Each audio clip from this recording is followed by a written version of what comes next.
میرے بھائیوں آج کی سائنس نے ترقی کر کے بتایا، لیکن اس زمانے میں تو سائنس نہیں تھی، لیکن اللہ کے رسول کا یہ حکم آج بھی ہے، ہمیں لڑکی کے پیشاب کو دھونا پڑے گا، لڑکے کے پیشاب پہ چھینٹے مارنا پڑیں گے، ہماری سمجھ میں آئے یا نہ آئے، عقل ہماری گوارا کرے یا نہ کرے، لیکن فالو کرنا پڑے گا۔ یہی اسلام کا مزاج ہے، یہی اسلام کا نظام ہے، یہی اسلام چاہتا ہے کہ ہمیں ہر حال میں اسلام کے اصول اور اسلام کے قانون پہ چلنا چاہیے، چاہے وہ ہماری عقل کے خلاف ہو، چاہے وہ ہمارے عقل کے موافق ہو، ہمیں اس پر عمل کرنا ہے میرے بھائیوں۔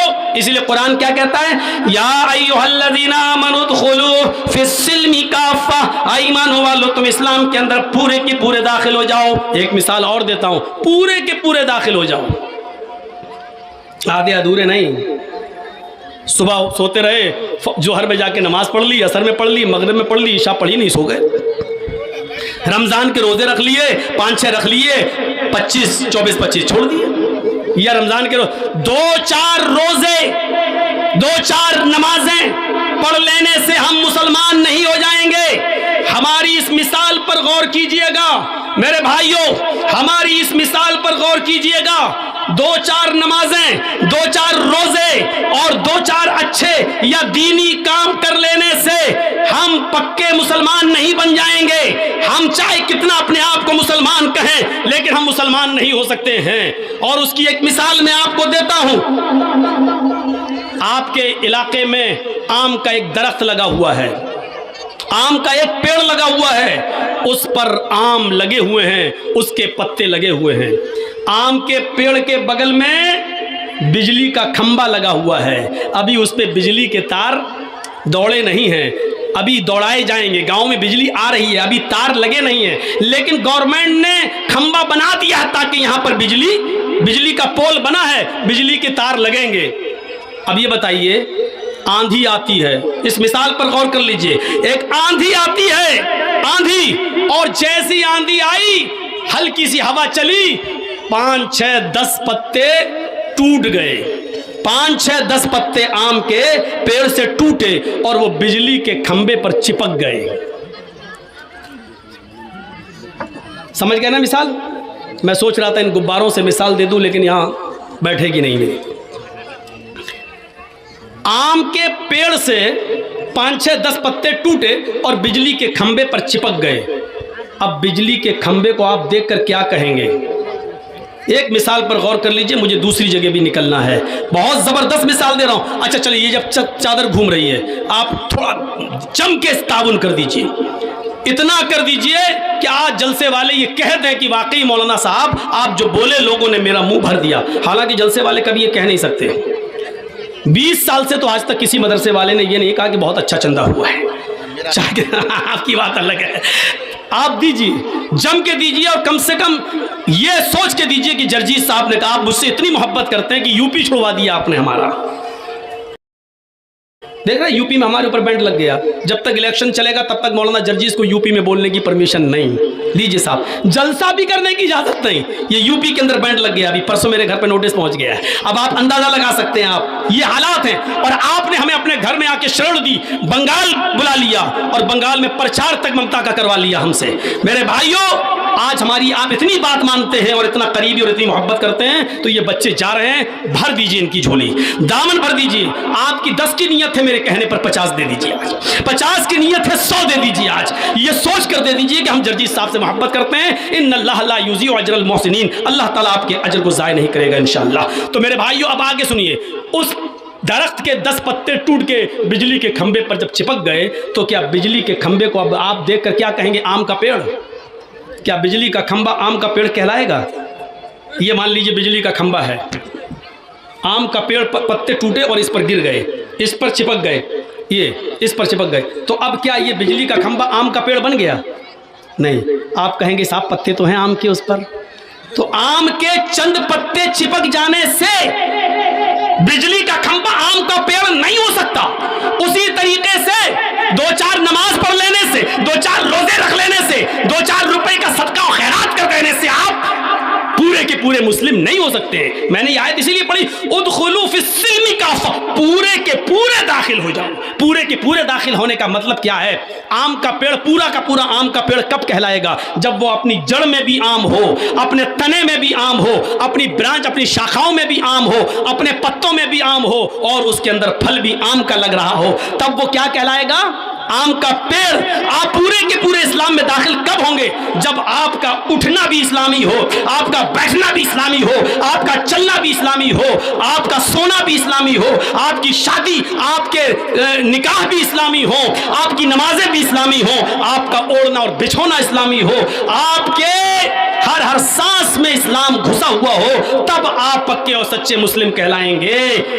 آپ اپنے جڑ میں بھی اسلامی ہو, اپنے تنے میں بھی اسلامی ہو, آپ کی برانچ بھی اسلامی ہو, اور جو پتے ہیں وہ بھی اسلامی ہو, اور پھل بھی اگر لگ رہا ہو تو اسلام کا پھل لگ رہا ہو. میرے بھائیوں, یعنی آپ سے جو بچے پیدا ہو رہے ہیں وہ بھی اسلامی ہو.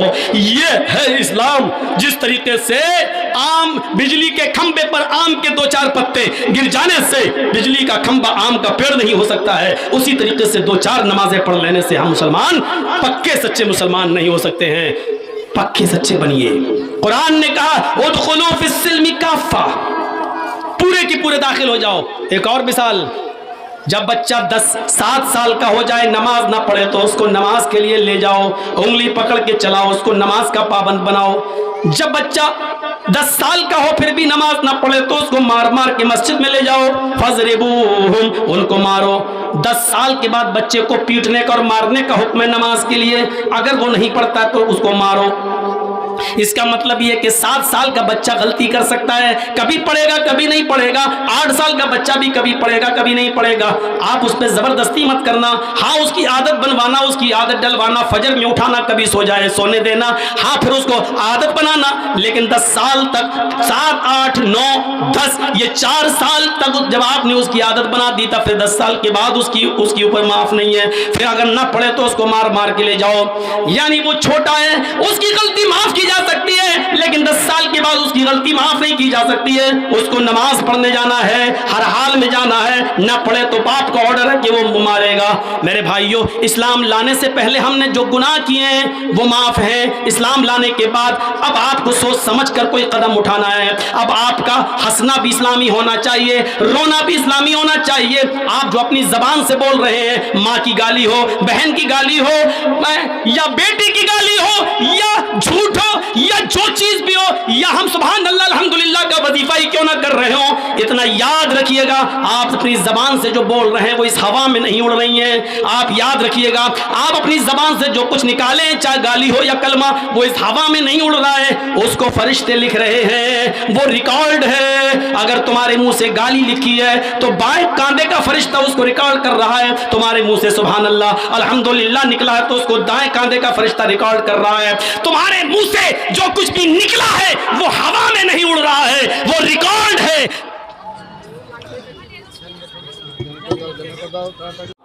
تو وہ ریکارڈ ہے. یہ مت سوچئے گا کہ وہ ہوا میں اڑ رہی ہے, بس نکلی منہ سے ختم. نہیں, وہ ریکارڈ ہے. اور قیامت کے دن, جیسے آج 10 سال پہلے ہم کیا بولے, آج جرجی صاحب جھٹلا رہے, نہیں ہم نے وہ سب نہیں بولا تھا, آپ جھوٹ بول رہے ہیں. آپ نے 10 سال کی تقریر ہمیں موبائل پہ سنا دی. دیکھیے, جیسے آپ ریکارڈ کر لیتے ہیں ایسی اللہ کے پاس ریکارڈ تیار ہے ہمارا.